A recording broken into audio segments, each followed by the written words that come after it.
Hello, hello, hello. Ẹ̀yin èèyàn wa, ẹ kú ojúmọ́, ẹ kú ojúmọ́ wọn, ẹ kú ojúmọ́ tó mọ́ wa lónìí. Á sàn wá sówó, á sàn wá sọ́mọ o. Àlàáfíà tó ń jẹ́ baálẹ̀ ọ̀rọ̀. Ẹ ṣé o, ẹ ṣe ń tẹ́tí sí wa, Ọlọ́run á dájú lórí wa. Jésù Olúwa wa, amen. Abájọ, mo gbọ́ ní íńtánẹ́ẹ̀tì pé ìyá tó bí Díọlá ọmọ kábíyèsí, ó dàbí pé òun ni first born kábíyèsí. Tó máa ń sábà lò sọ́dọ̀ Queen Naomi, tó máa ń sábà dúró sọ́dọ̀ Queen Naomi.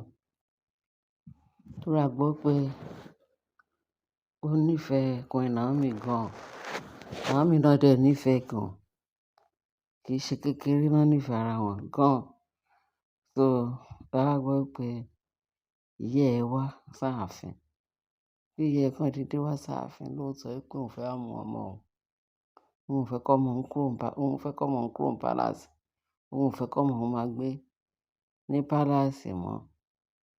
Pé kíákíá òun fẹ́ mú ọmọ òun tirẹ̀. Wọ́n ní kábíyèsí ni. Kò sọ fún kábíyèsí. Ní kábíyèsí kan dìde yóò rí lẹ́yìn ààfin. Torí ọmọ òun lòún wá mú.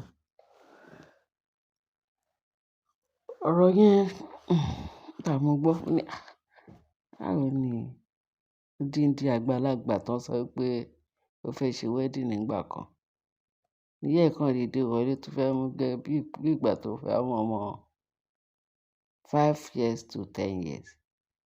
Tó ń rú ọmọ tó sọ pé ó fẹ́ wọn. Ó kàn dìde sọ pé ó fẹ́ mú wọn. Láì tí ì mọ nǹkan kan. Nǹkan ń bẹ. Nǹkan tó wà nínú ẹ̀fà ó ju èje lọ. Pé òun fẹ́ mú ọmọ òun kúrò láàfin, òun fẹ́ kọ́ ọmọ òun gbé láàfin mọ́. Àbí kò yẹ kí ọmọ òun gbé dé ààfin mọ́. Òun fẹ́ mú nǹkan òun. Nǹkan ń bẹ. Lọ́ bá ní Díọlá o, pé wọ́n ní ṣe ló ń possess. Wọ́n ló ti possess. Wọ́n ní àwọn ọmọ nǹkan tó dé bá ọmọ yẹn. Wọ́n ní wọ́n kàn bẹ̀rẹ̀ sí, wọ́n ní àìṣàìdédé ló kàn bẹ̀rẹ̀ sí ní possess. Ló kàn bẹ̀rẹ̀ sí ní rẹ́rìn-ín. A rẹ́rìn-ín ọ̀rọ̀ kékeré, a lè rẹ́rìn-ín. Gbogbo nǹkan tó strange tí ò kì í ṣe tẹ́lẹ̀, wọ́n ló kàn bẹ̀rẹ̀ sí ní ṣe. Kí ló dé? Díọlá ò rí báyìí. Díọlá ò ṣe báyìí. Wọ́n ní bó ṣe bẹ̀rẹ̀ sí ní ṣe àwọn nǹkan tí ò normal, tí ò ṣe bẹ́ẹ̀ rí tẹ́lẹ̀. Wọ́n ní kábíyèsí ní kí leléyìí. Irú nǹkan wo leléyìí? Kí ló ṣe ọmọ yìí lọ́sàn-án gan lójijì? Wọ́n náà gbé lọ sí hospital, wọ́n lọ ṣe run gbogbo test. Wọ́n ní nǹkan kan pé wọ́n rí nǹkan tó wrong. Wọ́n láwọn kan ti sọ pé àwọn ọmọ ìsìn ẹgbẹ́kẹ́gbẹ́ páwọn kan sọ bẹ́ẹ̀, ṣé mọ̀ pé ìsọkúsọ ò lè ṣe kó má jáde lẹ́nu àwọn kan. Wọ́n ní bóyá ó lọ mú drug, àbó ti lọ ń jí pamọ́ ṣe kíni. Wọ́n ní ọmọ tí wọ́n jẹ́jẹ́ tó jẹ́ pé life ẹ̀, tán ti mọ̀ pé life ẹ̀ simple life ló ń live. Pé báwo ló ṣe máa sọ pé ó lọ mú nǹkan àbó lọ ṣe kíni pé láyé. Nígbà doctor tán ti run gbogbo test, doctor ní òun ò rí traces nǹkan mímu lára ẹ o. Òun ò dẹ̀ rí nǹkan tó wrong pé gbogbo ara ẹ wà perfectly okay. Báwo ni wọ́n ṣe máa ní bóyá ó mú nǹkan? Wọ́n lẹ́rìn-ín yìí ṣáá ni o. Nǹkan tó pààyàn lẹ́rìn-ín àti nǹkan tí ò pààyàn lẹ́rìn-ín, wọ́n ló kàn máa rẹ́rìn-ín ni. Wọ́n ní bí wọ́n ṣe gbé lọ sí church Naomi nìyẹn. Bí wọ́n ṣe gbé fẹ́rẹ̀ tán ní ó yá deliverance yá. Wọ́n ṣe gbé dé church Naomi. Wọ́n bá organize àwọn prayer warrior. Pé ó yá o. Báyìí. Wọ́n bẹ̀rẹ̀ sí ní ṣàdúrà lé lórí o. Wọ́n náà ṣe prayer yẹn tó jẹ́ pé wọ́n ṣe prayer yẹn ṣe kékeré. Wọ́n ní láì fọ̀rọ̀ gùn ṣá, wọ́n ní ojú ọmọ yẹn ká.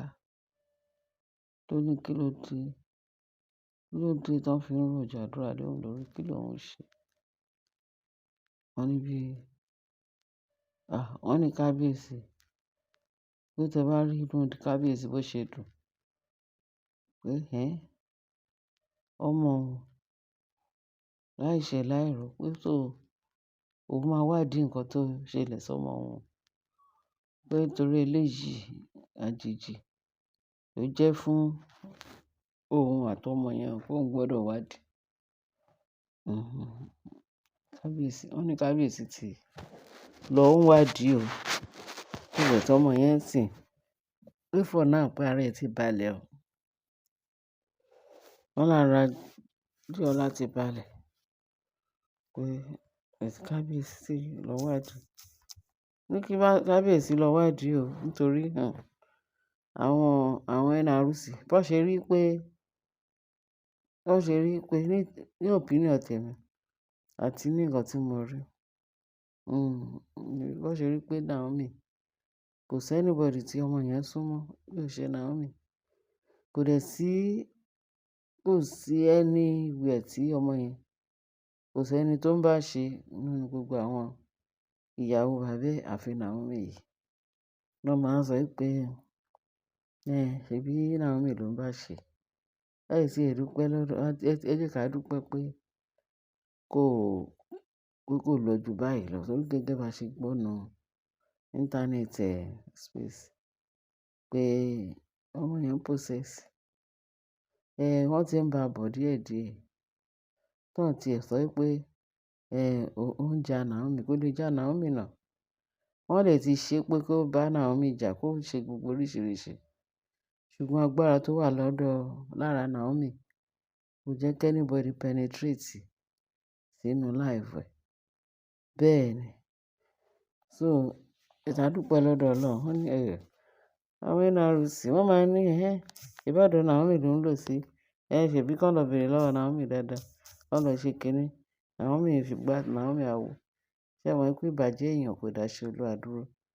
Wọ́n máa sọ oríṣiríṣi ìsọkúsọ. Ṣùgbọ́n a dúpẹ́ gẹ́gẹ́ bí a ṣe gbọ́ pé wọ́n ti kásẹ̀. Wọ́n dẹ̀ ti lé gbogbo ẹ̀mí èṣù yẹn jáde kúrò ní ara ọmọ ọlọ́mọ.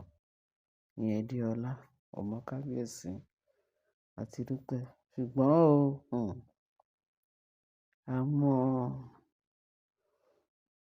àwọn tó sọ pé torí a gbọ́ pé wọ́n ní ìyá ẹ̀ sọ pé òun fẹ́ mú nǹkan òun.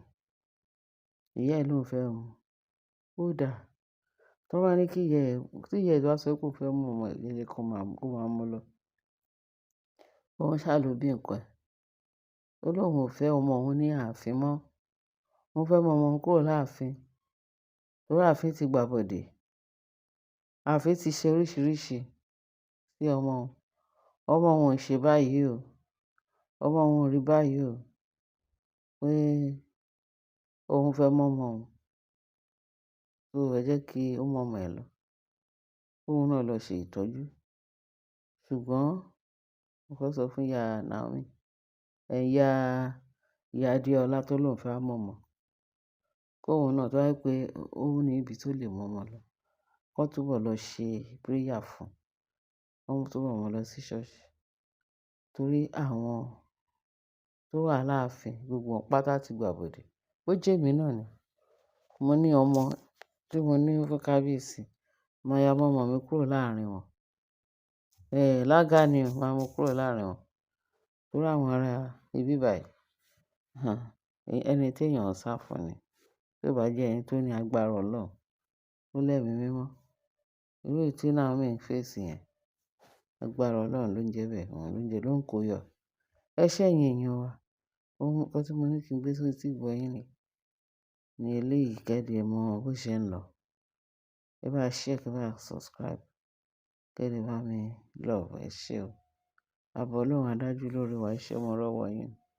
Jésù Olúwa wa. Amen.